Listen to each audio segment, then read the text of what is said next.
Hello, and welcome to From Ashes to Action, the Anglican Union's Lenten podcast series. Today is the fourth Friday in Lent. Our speaker is Father J. Greener, chaplain and pastoral counsellor in the Anglican Union. My grandmother had a one-word response to situations that exasperated her: mercy. It was probably short for Lord have mercy, and that's something she understood. She was a merciful person, but you wanted to stay on her good side. You know, that's a popular phrase during this season of Lent: Lord have mercy. And it's a heartfelt request for the Lord's compassion. We often hear mercy with another word, grace. They're related, but different. Grace is a blessing given that is not earned. Mercy is more like pity. It's the withholding of judgment that is deserved. And it's a characteristic at the very heart of God.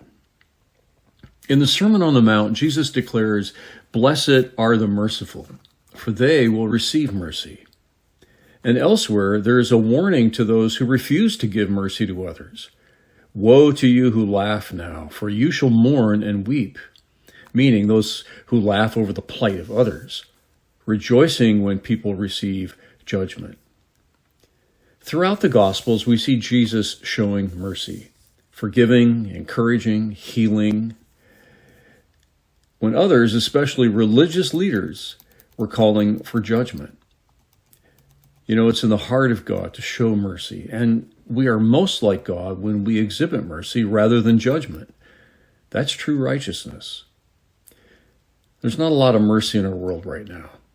Not much care and understanding, especially where there is difference, where we encounter people very different from ourselves, doing things we don't approve of. Do we show mercy? Do we want to understand? Or do we rush to judgment, condemning others for things that, if the truth were known, we should be judged for ourselves? It's actually self-knowledge, radical honesty about our own condition, and the mercy that we've received that enables us to show it to others. And this is a big part of our Lenten journey. It's a walk of mercy, if you will. We know mercy in the life of Jesus, even if we don't see it often in his followers.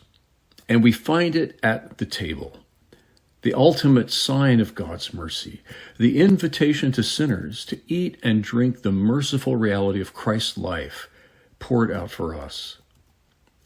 Is there someone in our life that we're judging where we could show mercy? Is there a wrong done against us that might be more readily healed through merciful interaction instead of retribution? Is there a place that we need to ask for mercy ourselves, for ourselves? Judgment's easy. Mercy is hard. It requires courage, integrity, and great love. And it's God's gift to us. It was on this day, April 4th, 1968, that Dr. Martin Luther King Jr. was assassinated. His nonviolent approach to social justice was steeped in mercy. And a lot of folks didn't understand that. He once said, "Where mercy is shown, mercy is given." It was the biblical foundation for his life and ministry. In Shakespeare's play, The Merchant of Venice, there's a famous scene in which Portia pleads for mercy from Shylock, the businessman who is rightfully owed a pound of flesh. "The quality of mercy is not strained," she said. "It falls like the gentle rain from heaven." According to her speech, mercy is twice blessed, on the one who gives it and on the one who receives. She goes on to say that mercy is an attribute of God himself, and that we're most like God when we show mercy. I know there are situations in my life that require mercy for myself and others. Have I shown it? Am I willing to? Can I risk this attribute of God's in my life?